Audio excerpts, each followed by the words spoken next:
Hello and welcome to the Captain's Table, ladies and gentlemen. My name is Paul Berserker01, Batman Shelley, your humble host and space bartender at the AstroPub and your facilitator here on the Captain's Table. What is the Captain's Table? Well, the Captain's Table is a long-running podcast.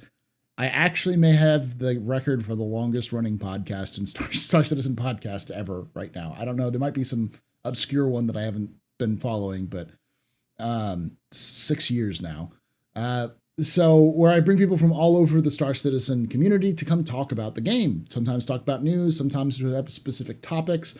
Sometimes it's about, theory crafting. It's just sort of a general talk show. We record it live on Twitch at twitch.tv/TheAstropub on Saturdays at 3 p.m. Pacific, 6 p.m. Eastern. But then I upload it after the fact to Anchor, which means it goes to Apple Podcasts, Anchor, Spotify. And it also ends up on YouTube at youtube.com/TheAstropubLive. So if you missed this after the fact, or if you're watching this after the fact, make sure you catch us live when you get a chance to. All right. With that being said, let's introduce some of our two guests today, starting with CC. Commander, who are you? What do you do in Star Citizen, and where can they find you? I'm Commander. I'm probably the best Eclipse pilot in my org, and I produce 2 videos a month theorizing about warfare and Star Citizen. I can be found at Apex Crime Stat on YouTube. And you actually do work with the U.S. You worked in the U.S. military and you worked with the U.S. intelligence community, right? Or the international community. So, yep, I sit here in Tokyo and I work the China problem set with the U.S. and the JSDF. Nice. Okay. So because we've had you on before talking about logistics and intelligence gathering and stuff like that. So, and then Croncy, who are you? What do you do in Star Citizen, and where can they find you? I'm Croncy. I stream on Twitch, mostly Star Citizen. Release some videos on YouTube about just random adventures and getting other streamers to actually play together nicely. Yeah. I don't think drifting Aurelia drifting her tanks through the snow and killing us all as nicely. It worked. It worked. Hey, I got to kill you once, which was great. I actually got to the final round of that tank battle. So one time too many. One time. All right. Well, the topics today we're going to talk about 2 things. The main topic is going to talk about the guide system, which is something that CIG is pushing a lot with the Foundation Festival, which I don't think we've had a Foundation Festival before. This is the first time I remember seeing it, but but before that, we'll talk a little bit about the latest from 317.2. So, Croncy, your experiences thus far with 317.2, goods, bads, overall vibe of the patch so far, now that it's in PTU Wave 1. So, definitely biggest thing I've noticed with this patch, and I've been playing it a ton, it feels a lot bigger than it was going to feel about 3 months ago, which I feel like is going to be, now that the way that they announce features in patches a lot closer to the actual release of those patches, I think we're going to feel that a bit more often. So even though it might not actually be a big deal, it feels like a big deal. The biggest thing in the patch, like it's not all the features that have come out, even though they're amazing. It's not Siege of Orison, even though it's my favorite event we've played in Star Citizen ever. Not enough people are talking about the racetrack that they've added from XGR. So if you're not familiar, XGR, Extreme G Racing, they do a bunch of atmospheric and zero-G flying racing. They created a track earlier this year called the Snake Pit on Clio, which is basically a natural series of caverns, I guess you would say. And they turned that into a racetrack. CIG then said, well, what if we made it good, though? And so they added a bunch of props. They've added it as a proper little racetrack area. And the coolest thing about that, once again, it's not the fact that the racetrack is there. It's the fact that they took something the community was doing that the community enjoyed, and then over the course of about 2 weeks, they just turned it into a much better reality, which is really, really cool. And it speaks a lot going forward. Nice. Yeah. I was surprised when I saw it too, how detailed it is. It gives me very pod racing on Tatooine vibes, the way that they built it out on top of that too. So it's not just like the canyon, which was already there, but like, and that's the thing that a lot of people don't remember is that was legitimately a canyon that existed in game that that players had picked out, and then they built structures around it, which is very cool. So that's been the biggest thing for me. At the same time, though, I've been loving a lot of the changes. I've been loving a lot of the new locations. The Reclaimer derelicts are really, really well done. Even just in terms of like a level design perspective, where it's like I'm going into a level. They're very straightforward. They're very cool. They get a lot of atmosphere. You get a little bit of like lore in some of them. So yeah, I've been having a great time with it. I'm very, very happy with the patch so far. Obviously, it's PTU. There's been lots of bugs, but they've been releasing a patch pretty much every day. So yeah. Commander, have you had a chance to check out 317.2? I'll put a disclaimer. I have like 3 hours in the PTU. I've been called in to help with a space engineers role-playing war. That's been eating my time. But my favorite thing right now is that the party system works. We had I think my org, we had like 5 events scheduled leading up to 3.7.2, yet we could never actually get the parties to form. So all of those just fizzled out for a month straight. And I like the fact that I can now rearm my Eclipse. It's been frustrating just to go self-destruct every time I shoot off a torpedo. And I'll second Croncy on the Reclaimer derelicts. But that is about it for my PTU experience. Okay. I was excited for other people for 317.2. I like Siege of Orison is awesome. It's been fun to play when I played it, and it's a great experience. My first experience with it was the big test they did last week, and we were making our way there, and some red player had hung out in one of the towers and was sniping people as they're coming off the very first platform, and someone killed them, and they spawned in back at Orison in the hospital somehow, and they just got gunned down by security. And I was like, oh my gosh, you can't even grief this. Like, if you get killed, you're done. You're just going to Kleischer for the rest of the event. It was just like, mwah, mwah. Like it's perfect for the way they set it up. So, but other than that, I was like, it's so cool. Like the Reclaimer derelicts and stuff like that. Not my bang, but it's all right. And then the outposts showed up, and I was like, oh, that's pretty cool. I'll check out the outposts. And then as of yesterday, I discovered they added relics. They added artifacts throughout all of the ruins of that you can find, which are like historical artifacts from various different points in the lore. So I'm like, this is now my favorite patch ever. This is now the best patch that has ever been released by Star Citizen. They're adding like straight up lore to the game as not only objects you can find, but you can sell. They don't make a ton of money, but they're lootable and sellable. So it's pretty cool. It's PTU. It's got a long way to go, though. I would say anybody who's like, oh yes, when's PTU 317.2 coming out? Not soon. Maybe by the end of the month. It's still very rough when it comes to some of this stuff. You think so? I disagree with that. I reckon depending on specifically the Siege of Orison playtest that happens tonight, we'll probably likely see live by the end of the week. Oh, okay. Yeah, they've been very quick fixing bugs this past week. So at the same time, I'm always wrong. So yeah, I'm just concerned about I was going to back you up, Croncy, but if you're always wrong. The only thing I'm concerned about is the desync issues, which are always there. But like, especially with the Siege of Orison, they got that's got to be at least minimized as much as possible. But we'll see.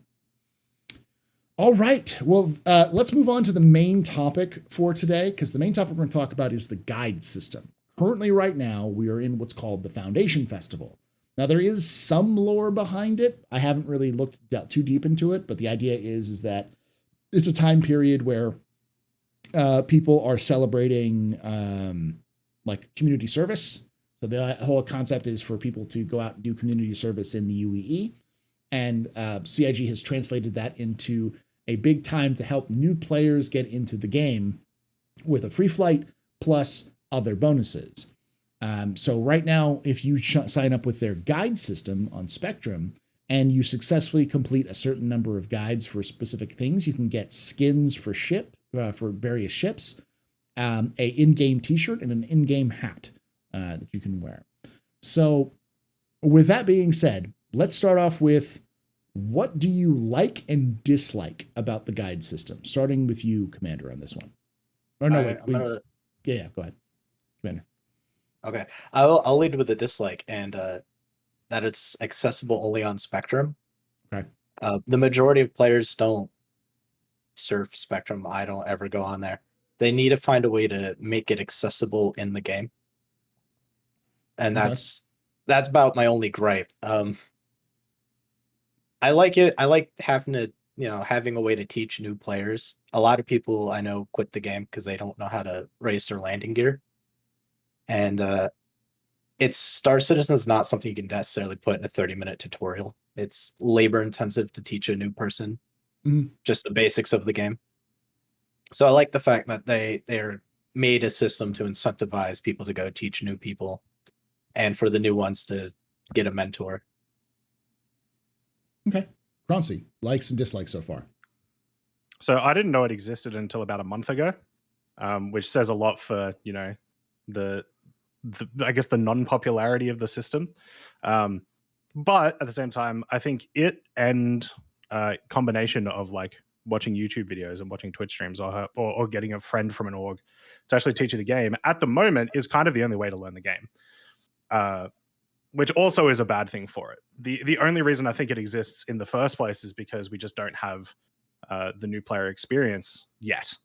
Now they are working on the new player experience. I think they announced that maybe 2 weeks ago or maybe a month ago in one of the I think it was a roadmap roundup. Yeah, it was the letter from the chairman is when they first talked about it, and they kind of then the roadmap roundup added it to the progress tracker and that kind of stuff. So. Yeah, so it's good. I like that we're getting that now. And so until then, I'm happy that it exists. Also, as kind of like a side note, there was like a lot of complaints, and I did feel it myself as well when they said that like, here's this incentive of if you use the guide system, you can get these skins and whatnot, but you have to do 5 of each like type. They have since brought that back down to 1, so you only have to do it once for each type now. So that's a lot better, especially because there are lots of people signed up for the guide system. Not many people signed up to actually use it. So the incentive is still good and it's still working, but now you're not like you will get chosen now in the guide system. You're not going to be waiting for several days. All right, we'll start with this next question. Start with you, Croncy. How could they improve the system in the short term?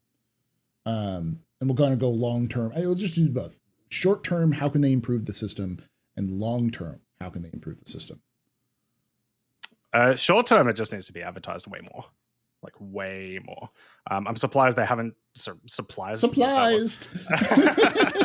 I'm surprised they haven't done like a YouTube video or something addressing it. Because I do think of all their social media platforms, their YouTube is probably the one that's used the most. So just doing like a big thing of like, hey, if you want to play Star System right now during free fly, this is the guide system, this is how it works. And that'll likely get people in. I don't think short term there's much you can do. Like they already sort of fixed the incentives, so that was good. I don't think there's much else you can do in that. But long term, kind of like what Commander said, it has to be an in-game thing. No one uses Spectrum. I used Spectrum for the first time yesterday, basically, while I was waiting for the patch to drop. And I just wanted news about the patch, and that was it. So, yeah. Okay. How would you put it into game? If it was in game, think about it, perfect in game. How would you add it? How would you go about adding it to the game in a way that would be used more frequently? It'd have to be some sort of looking for group like party system, most likely, or like roaming parties that have an open invitation, something like that. I don't know. It's beyond my my knowledge of what would work best game design wise. Okay. There's not many games like this that have a like player fronted education system, other than maybe EVE Online, which does like, here is an org to go join, right? Yeah. So yeah, I'm not 100% sure. Okay. Commander, same questions. Best fixes short term and long term for it? Obviously, get it in game somehow, and just thinking off of what he was saying, the way I would put it in game is to have a mobiGlass tab that's like an excerpt of the Spectrum page on the mobiGlass, and then one of like a side panel or something is the guide system where you could click a button and sign up to teach or learn. That makes the most sense to me. And I think another long term is find a way to make the when you're teaching a new player, like find a way to remove them out of the game into like their own world space. Because I was like teaching with, or one of my workmates was teaching with the CS5, and they came up and blew up his student. So having a little space where it's just you and the new person you're teaching, because this takes hours to teach someone, where you don't have to be concerned about other players, is definitely a long-term necessity. Okay, so some sort of simulation ability, like go into a sim pod and spool up a tutorial with a person. Yeah, like I teach anyone who comes in who wants to learn how to like dogfight.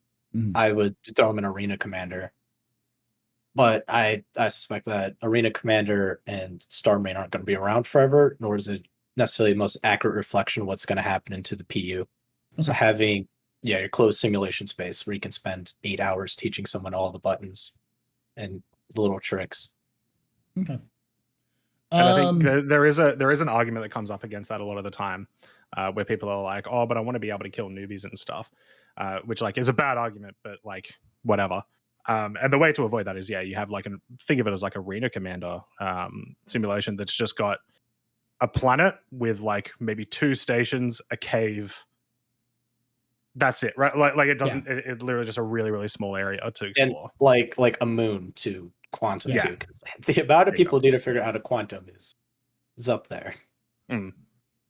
I would add on. I agree with most of y'all's opinions on this one. I would add on that to me, one way of making this work in terms of bringing it into game, because it's got to be in game. Because and someone in chat's like, "How do you not know Spectrum?" You can know Spectrum and not care about it. No one goes to Spectrum except for people who frequent Spectrum, because like it's a very toxic community on Spectrum. Like it's Star Citizen Reddit. I don't care for it. Yeah, it's just for my own mental health, I just don't go there to bother to go there, just because I don't feel like I'm gonna get any kind of value out of it, just as a player, let alone anything else. Anywho, what I was saying before was that it needs to be put into game, and I think there is a way. Because one of the problems I can see with the guide system is people using it to be shitlords, to like lead newbies into traps or to make people have a bad experience. I hate those people. I mean, I know you do crime and that kind of stuff as well. I know you're part of like a pirate or more criminal organization. I'm like the most stand-up criminal you'll ever see. It doesn't work. Like that can happen. And I think the key to fixing those sorts of things is to add a reputation value to it. Because if it was me, what I would do is there are many in-game organizations in the lore that are like that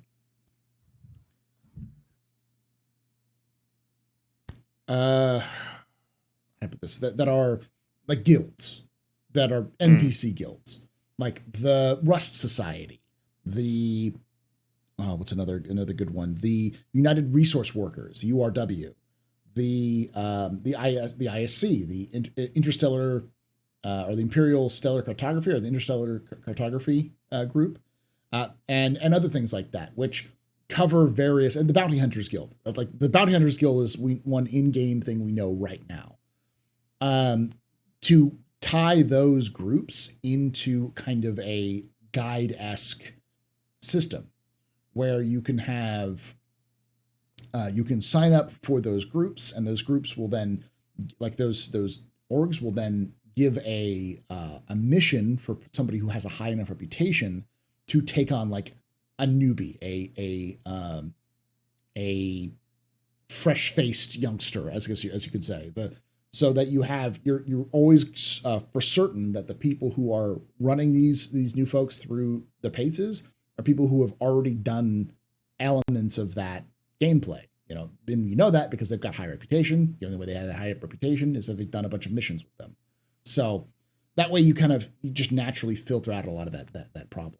So yeah, and it presumably wouldn't be too hard to implement either necessarily, just because we already have rating systems that, I mean, don't work half the time, but we already have rating systems for like medical beacons, right? So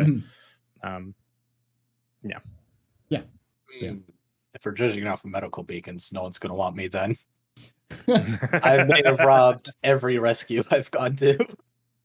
I mean, you can, but I mean, those systems can work in terms of like reputation. Because like someone like you wouldn't end up being a medical, like someone who is a mentor for medical personnel, because you'd have a terrible reputation compared to other people. And that would prevent like the stuff from happening. But the idea of also doing it in terms of like a simulation sounds like an interesting idea as well. All right, so let's continue on as well for on that same thread when it comes to the new player experience. Commander, what would you do, or what would suggestions you'd have for overhauling the new player experience, to give a new player experience to people who are just coming into the game? Some tutorial, like a quest line that introduces you to the basic buttons and the basic mechanics in the game. This generally hardcore kind of learn it on your own, no hand holding, is fine for some people, but you attrition a lot of new players who hate having to learn everything on their own. Mm-hmm. And that's, if they're learning on your own, it takes days to weeks to learn simple stuff.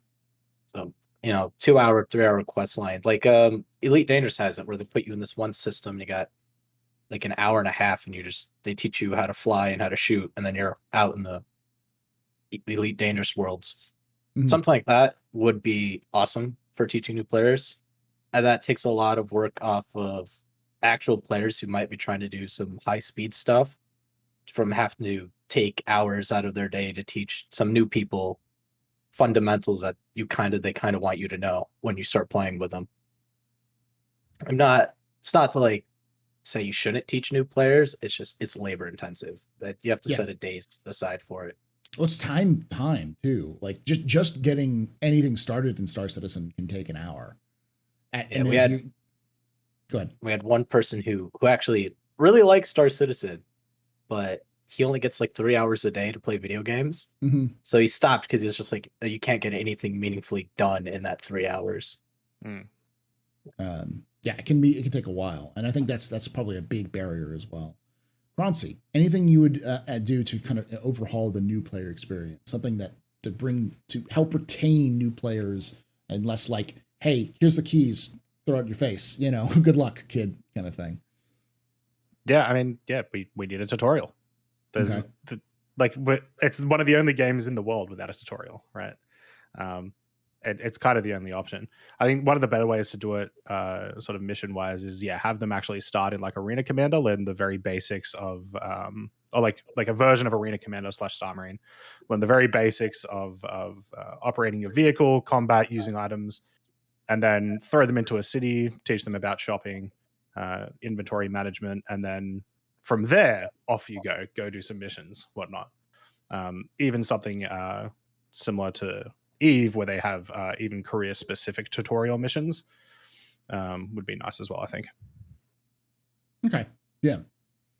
I agree with both of you. I think we really need a tutorial. But I'll hit this again for both of you just at the same time. Do you think it's too early for the tutorial? No. It's never too early for a tutorial. Because that's a question I've been brought up a lot. Go ahead. Sorry. I think we're actually in a good spot for a tutorial now. We're getting to the point where a lot of base things are no longer being overhauled. Mm-hmm. So at the very least, we could maybe have a tutorial that could be built upon as more things come online. But the very basics that they're not likely to change. How to get into my hangar and like open a door and put up my landing gear. I don't think they're going to be like, all right, guys, we've got a big overhaul coming now. For Now landing gear. Yeah. Landing gear is now only voice operated, and so it is a Chris Roberts game. Something basic would be nice. Yeah, true. You can never discount that.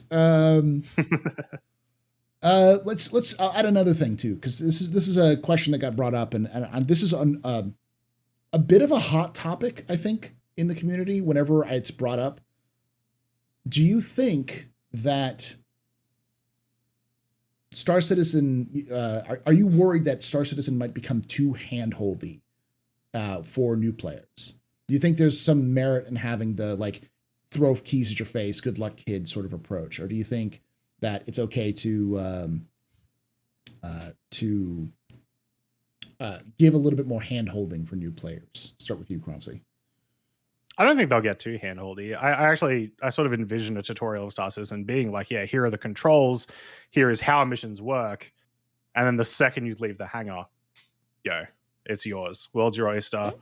Find yourself a location, go there, do what you want for the most part. It's literally just, learn the controls, learn the basics, is the biggest thing. Okay. Commander, your same question. Do you think that's the risk of being too hand-holdy? I mean, the easiest way to make it not too hand-holdy is make the tutorial optional. Okay. Now, I never do tutorials. I like failing upwards. So if you're not the person who likes hand-holding, just skip it. And if you're the person who needs to know to hold F and then left click to open a door, you have a tutorial for it. And it's no tutorial. They're not going to get Avenger 1 to sit here and teach you, high-speed yo-yo during a dogfight. They're going to teach you left click is shoot primary guns. Yeah. It's going to be just enough to get you flying and into a career path. Do you think we should have career path tutorials? Yeah, absolutely. You won't know what you like until you've at least tried the first mission. Okay. So a part of that base tutorial should be, load up your Aurora with a couple boxes of cargo, then fight off a pirate on your delivery, and I guess go mine a hand mineable at some point, just to get a taste for all of those career paths. Croncy? Yeah, I fully agree. It's one of the best things to sort of be like, hey, this is a cool space game. I have no idea what I want to do. Oh, hey, they've gotten me to go mine this like one asteroid in their rented prospect or whatever. This sounds like it could be for me. I'll work towards that. And I think that is one of the better things that they could probably do with a tutorial in general is sort of show where you could end up. Give us a thing where, while we're not operating a constellation in the tutorial, like we're operating in Aurora or whatever, show us a constellation or show us boarding a constellation to go see the next mission giver or what might be. Because that's a big thing as well, is I think there's not going to be enough showing people where they can go once they start playing. And being able to like show someone the end state of the game is highly motivated to keep them past the beginning stages and through the middle stages of it as well. That's why, basic training, they show you graduation ceremonies day one. So you have that bit of motivation to suffer those 12 weeks to get there. This is where we're going. I agree. Yeah. Yeah. Show them, like, I think in the Eve tutorial, at the end of it, they show you a huge fleet. And it's like, at one day, you can captain these ships. Something like that, where you're going to join an attack with a javelin, and then be like, you can fly that if you work hard enough.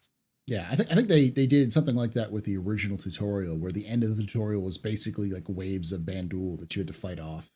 That is kind of that kind of, once you've gotten through the flight, you get up, you fly around, you do a little bit of maneuvering, and then you're like, all right, cool, let's go back to the hangar. And then suddenly, like, alert, and then these Banduls start showing up, and your flight instructor is like, go nuts, kid, we gotta fight these guys off before we get back. So that is long before my time. Yeah, I was just a wee lad. It released one patch, and then the next patch it was broken and it was never fixed. Like for for years, and they eventually took it out because people were like, oh, it's a tutorial and it doesn't work. And people actually were asking CIG, like, don't leave that tutorial in. It's not good because it's just going to be breaking and everyone's gonna be like, your tutorial doesn't even work. So it's an accurate advertisement of the game. Yeah. The last question I'm going to ask y'all before we kind of wrap up the discussion section of it, this is a little shorter for this one. I'm getting to the question and answers. Is Squadron 42 the tutorial? And is that a good mindset to go into, Commander? It's not a good mindset when it costs me 200 yen to buy the tutorial. Okay. That's a tutorial is something you kind of just expect to be baked in that original price that you paid for. Mm-hmm. And I suspect there's going to be a lot of skills and mechanics in Squadron 42 that don't translate cleanly over to Star Citizen. Okay. So Croncy? my answer is no. No. Okay. Croncy, is Squadron 42 the tutorial, and is that a good mindset? I agree. It's not, and it's not a good attitude to have necessarily. While it is a thing where you will go into Squadron 42 and you will learn a lot of these basics, expecting people to buy one game to learn another game is like, no, that's not a thing. You will probably end up, if you do play Squadron 42, you'll probably end up with better skills than someone who just does the tutorial in Star Citizen, but you still need to have both.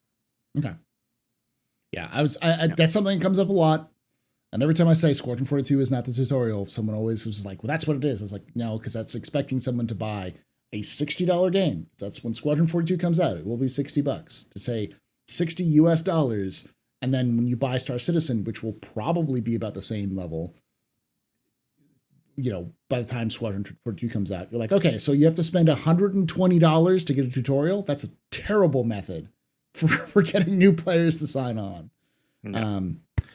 I mean, go tell Mark Hamill that he actually just started a tutorial. He's not actually in a game. Yeah. And that's another kind of thing. So like Squadron 42 is not just a tutorial for Star Citizen. It is an entirely standalone game, especially since it's been separated. So,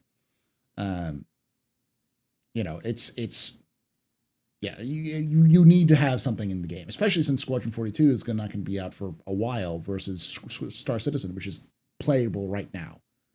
So, all right. I'll ask one last question because this is probably going to attract some newer folks to the game.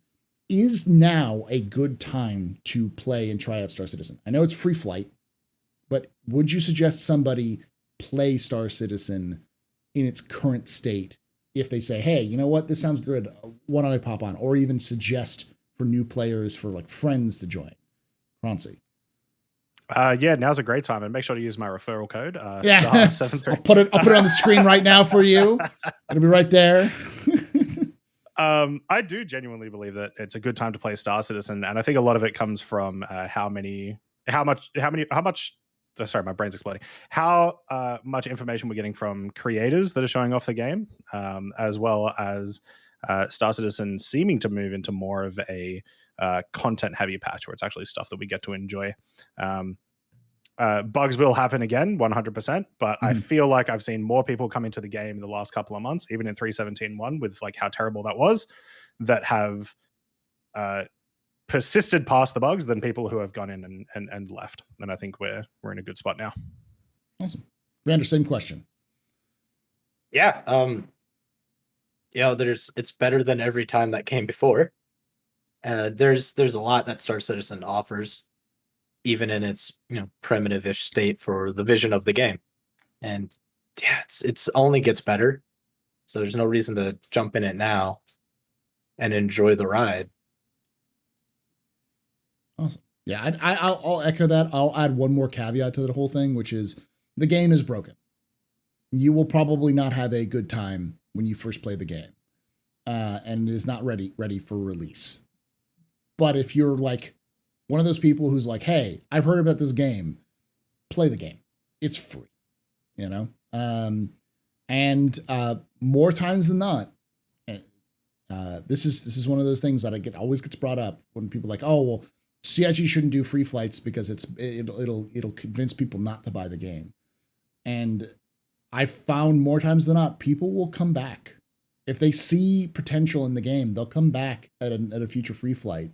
And those people who come back are much more likely to eventually buy in than people who are, just pop on. And you're never going to get the people who pop on are like, is this game perfect? No, lol, I'm out. I'm done, sort of thing.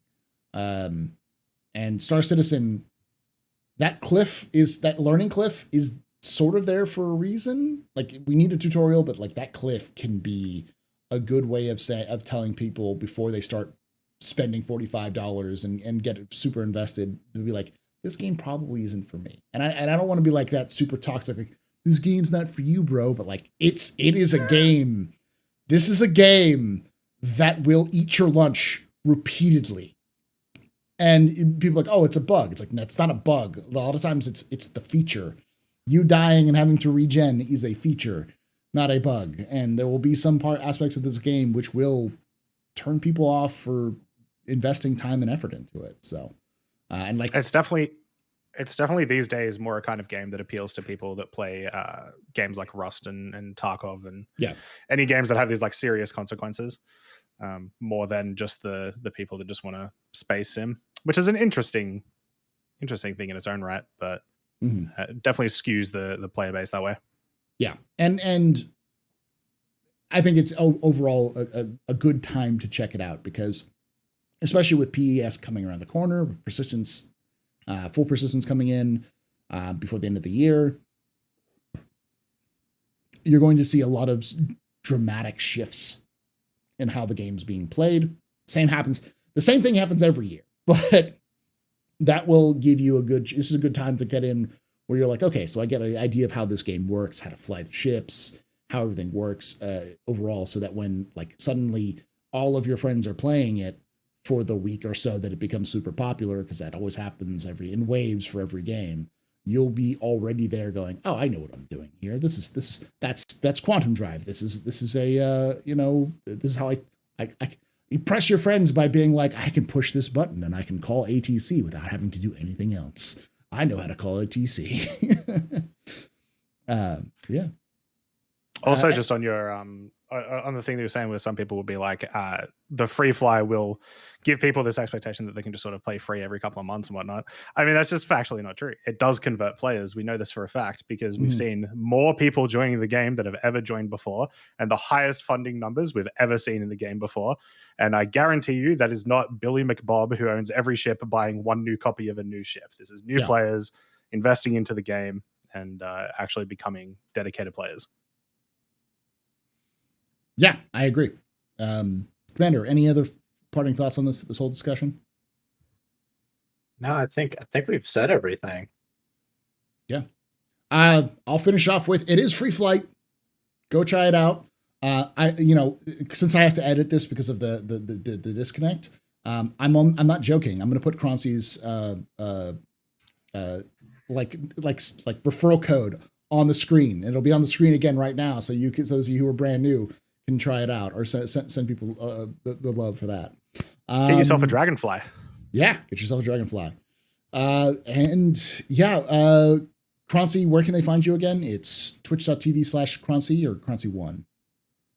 Twitch.tv/Croncy. On YouTube, I'm Croncy. And then on Twitter, I'm Croncy1, because someone took Croncy somehow, and I hate everything. And Commander, where can they find you again? YouTube at Apex Crime Stat. I produce like 2 videos a month because I have a busy schedule. Okay, awesome. All right, and for those of you, stick around if you're watching this on Twitch, because we'll be rolling right into the question and answer session. So make sure that you ask questions in chat. And if you are watching this on YouTube or listening to this on the podcast, you can join us live at twitch.tv/TheAstroPub on Saturdays at 3 p.m. Pacific and 6 p.m. Eastern. Make sure if you're watching this on YouTube, subscribe, because if you've been watching these for years, and you might want to check to see if you actually hit the subscribe button, because we've moved everything over to a new channel. So this new channel is where you'll be able to find Captain's Table and all of my other kind of live content that I record on Twitch for the near future. So make sure you're click that as well. No questions are out of stock. Let me fix that real quick. So make sure that you all Make sure you do that. And like I say every time, hope to see you someday in the black.